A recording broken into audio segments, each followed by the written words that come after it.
মেয়ে জাতি করে আমি আজকে থেকে ঘৃণা করি। আমি জীবনে আর কোনো মেয়ে জাতির কাছে যাবো না।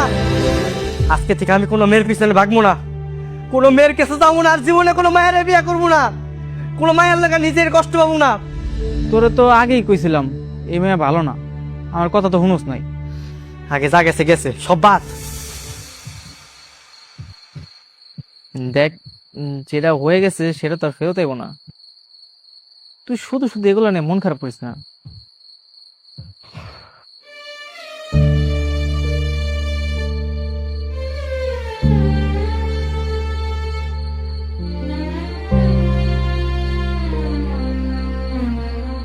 সাগর, ওই জায়গায় এসে কে ওরে না যাইতে হবে, আমার চোখের সামনে যাইতে হবে দিলাম। একটাবার আমার কথা শোনো। ওরে যাইতে কবি নাকি আমি না যামুগা? তোরাই থাক, আমি গেলাম। সাগর,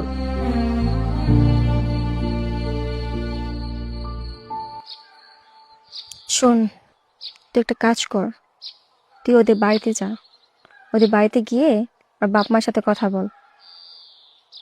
কিন্তু ওনারা যদি রাগারাগি করে, যেহেতু তাদেরকে অপমান করা হয়েছে, আমার মনে হয় তারা ব্যাপারটা মানলেও মানতে পারবে।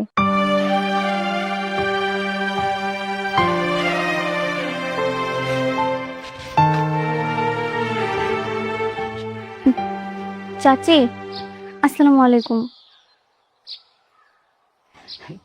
ওয়ালাইকুম সালাম। কি ব্যাপার মা, তুমি আমাকে বাড়িতে? আমার সাগর কি আবার কোনো ঝামেলা করছে? না চাচি, আমি এমনিতেই আসছি। সাগরের মা, কি হয়েছে? আসসালামু আলাইকুম চাচা। ওয়ালাইকুম আসসালাম। আসলে সেদিন গ্রামবাসী সবার সামনে শুধুমাত্র আমার জন্যই আপনাদের এত বড় অপমানিত হতে হয়েছে। আমি আপনাদের কাছে মাফ চাইতে এসেছি, আমাকে মাফ করে দিন। আমি আসলে বুঝতে পারিনি বাবা এত বড় সিদ্ধান্ত নেবেন। দেখো মা, যা হওয়ার হয়ে গেছে। আমার সাগর অন্যায় করছে, তাই গ্রামবাসী আমার শাস্তি দিচ্ছে। তোমার মাপ চাওয়ান লাগবো না। দেখো মা, আমাকে পোলাটা একটু জিদ্দি, তোমারে অনেক পছন্দ করে, তাই তোমার বিয়ে করতে চাইছিল, কিন্তু আসলে ও বুঝতে পারে না যে এইভাবে অপমান হইতে হইব। দেখো মা, আমার ছেলেটা তো খারাপ না। গ্রামবাসী মিলে যে সিদ্ধান্ত নিচ্ছে হেরে তুমি ঘুমাইনে নিতে হইব।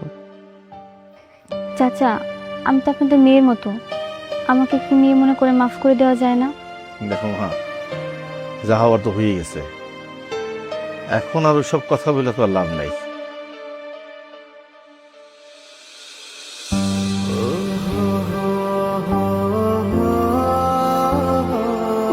চাচি, আমি তাহলে এখন আসি। হ্যাঁ, এটা তুমি কি কও?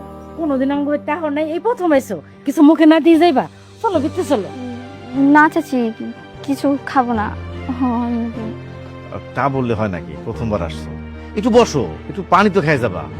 সাগর, এ তুই যারা আসস কে? আয়, তুই আয়।